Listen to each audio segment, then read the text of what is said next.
Intellectual property refers to anything created by someone, including but not limited to inventions, literary works, items created by artists like artworks and musical pieces, symbols, designs, images, pictures, and even names that are used for commercial purposes. All of these creations are protected by the law, ensuring that the people behind it are given due recognition or remuneration for their effort. One category wherein a creator or innovator can register their creation under is the trademark. What is a trademark? According to the Intellectual Property Office, a mark is any visible sign capable of distinguishing the goods, which refers to trademark, or services, or the service mark, of an enterprise and shall include a stamped or marked container of goods.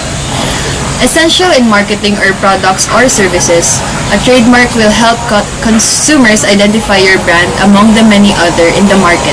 To protect your business trademark, it is advisable to have it registered. How are rights to the mark acquired? One can acquire rights to a mark by registering it with IPO's Bureau of Trademark. Only marks duly registered with the IPO can provide you with protection against infringement.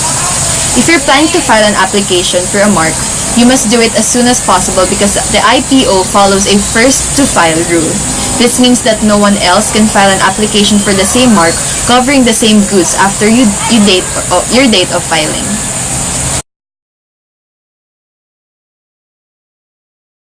What are the benefits of registering your trademark? First, it builds identity and branding.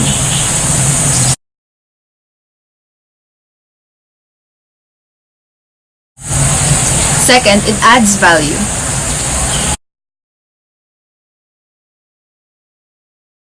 It serves as a protection.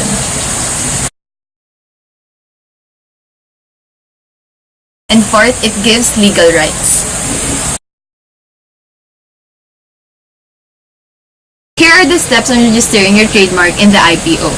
The registration process can take an average of 18 to 24 months. There are 5 steps or phases involved in the filing and prosecution procedures for registering a logo or trademark in the Philippines. First is filing. All initial filings of an application for registration of a trademark in the Philippines must be addressed to the director and shall be in Filipino or English. Second step is the search and examination. The process of searching is performed to determine whether there are existing similar or identical trademarks to the one being applied for. Third step is publication in e-Gazette. If there's any opposition, the public is given up to 30 days from the issuance of the e-Gazette to oppose the trademark.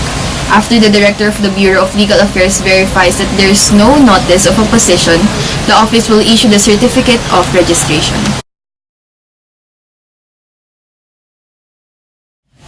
Lastly, the registration. The certificate of registration will again be published in the IP Philippines e-Gazette for the second time, and then be entered in the official records. This will be valid for 10 years, after which a request for renewal can be filed. It can be renewed for 10 years at a time.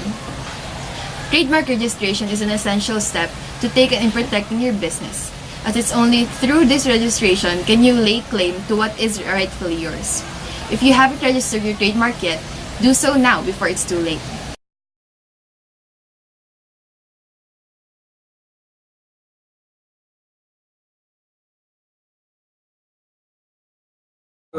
This law is about criminalizing plagiarism in the Philippines. So first of all, what is plagiarism?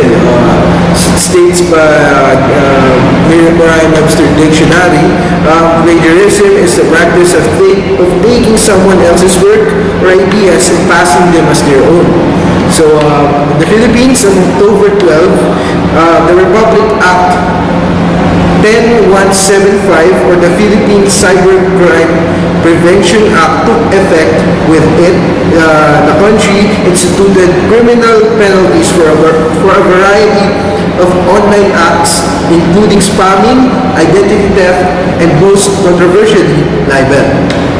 The law may have had a somewhat unintended side effect, criminalizing some forms of plagiarism. The reason is that the new law adds penalties to special laws under the country's legal code. One of those laws is the Intellectual Property Code, which the nation's copyright law is under. So this, according to the Department of Justice, means that plagiarism itself is not a crime, but that plagiarism that also amounts to copyright infringement is. Such plagiarism now carries a penalty of 3 to 6 years imprisonment and a fine of 50,000 to 150,000 or $1,200 to $3,600 if prosecuted under the law. However, the Secretary of Justice was also quick to point out that this does not apply to copying news items or to works created by the government. The move comes shortly after plagiarism scandal broke out involving Filipino Senator Majority Leader Vicente Soto, who was accused of lifting from 5 bloggers, including at least 2 in the US and from a speech by Robert Kennedy. Soto's speeches, which were part of a debate on new birth control legislation, became the subject of national attention and criticism, which only grew after Soto lashed out at his accusers, even saying that plagiarism was not a crime in the Philippines. Soto was a supporter of cybercrime legislation. Most nations have laws against plagiarism. When it rises to the level of copyright infringement, and many have moral rights laws that can add penalties for plagiarism beyond copyright. However, those laws are typically civil in nature and not criminal. Most nations' criminal penalties in copyright matters are reserved for cases where the infringement is of a massive commercial nature, such as with commercial counterfeit, CD or DVD rings, and high-profile online piracy cases. Single allegations of plagiarism rarely qualify for criminal action. Many have expressed concern that the new law could be used to stifle internet freedoms in the country, and some have even likened the restrictions to those placed by Philippine dictator Ferdinand Marcos in the 1970s. The bill was signed by the nation's president on September 12th and took effect on October 3rd. Following the implementation of the bill, some 10 petitions have been filed with the Supreme Court in the Philippines seeking the overturn of the law. However, an earlier attempt to obtain a restraining order barring the law from coming into effect was already denied.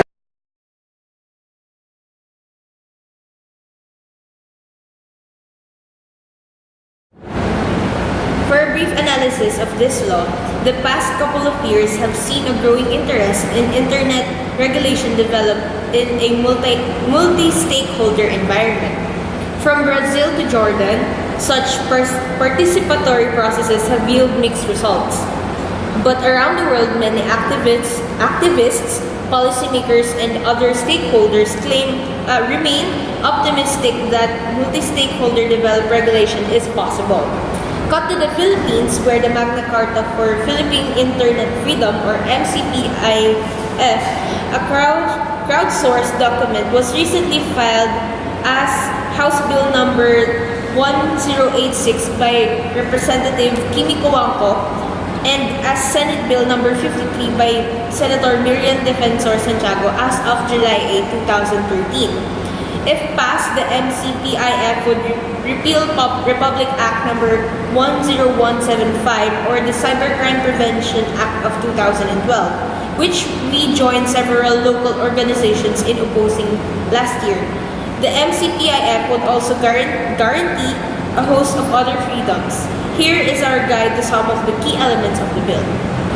Section 4, or free expression, of the bill pertains to freedom of expression, protecting and promoting freedom of speech and expression on the internet, and protecting the right of the people to petition the government via the internet for redress of grievances. The right of the citizens to publish to the internet without the requirement of a license is also specifically addressed. Although free expression is protected, Section 52 places limits on certain types of speech such as internet libel, hate speech, child pornography.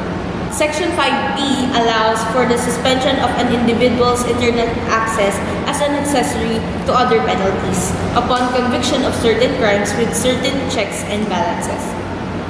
Section 7 addresses the right to innovation, allowing for state protection and promotion of innovation, and prohibiting persons from restricting or denying, quote, the right to develop new information and communication technologies without due process of law, unquote. Right to privacy, Section 8 provides for state of promotion of the protection of the privacy of data, with Section 8B providing the right of users to employ encryption or cryptography to protect the privacy of the data or networks which such person owns or otherwise possesses real rights over. Section 9 refers to the protection of the security of data. 9B guarantees the right of persons to employ means, whether physical, electronic, or behavioral, to protect the security of his or her data or networks. Section 10 protects intellectual property online in accordance with the existing Intellectual Property Code of the Philippines, or RA 8293. 10C prevents internet service providers and telecommunications entities from gaining intellectual property rights over derivative content that is result of creation, invention, innovation, or modification by a person using the service provided by the internet service provider, telecommunications entity, or such person providing internet or data services. Section 39 addresses fair use, declaring that the viewing, use, editing, the compiling, or modification of downloaded or otherwise offline content on any computer, device, or equipment shall be considered fair use with certain provisions. Section 48 deals with intellectual property infringement, with 48A notably defining the non-attribution or plagiarism of copyleft content as defined in Section 38 as infringement. Other areas, in addition to the sections detailed above, the Act covers a range of other issues areas including hacking, cybercrime, and human trafficking. The Act also creates an Office of Cybercrime within the Department of Justice to be designated as the central authority in enforcement of the Act. Notably, special courts in which judges are required to have specific expertise in computer science or IT are also designated to hear and resolve all cases brought under the Act. Overall, the Crowdsourced Act is a success story, and we support our allies in the Philippines as they work to push it forward in the Senate.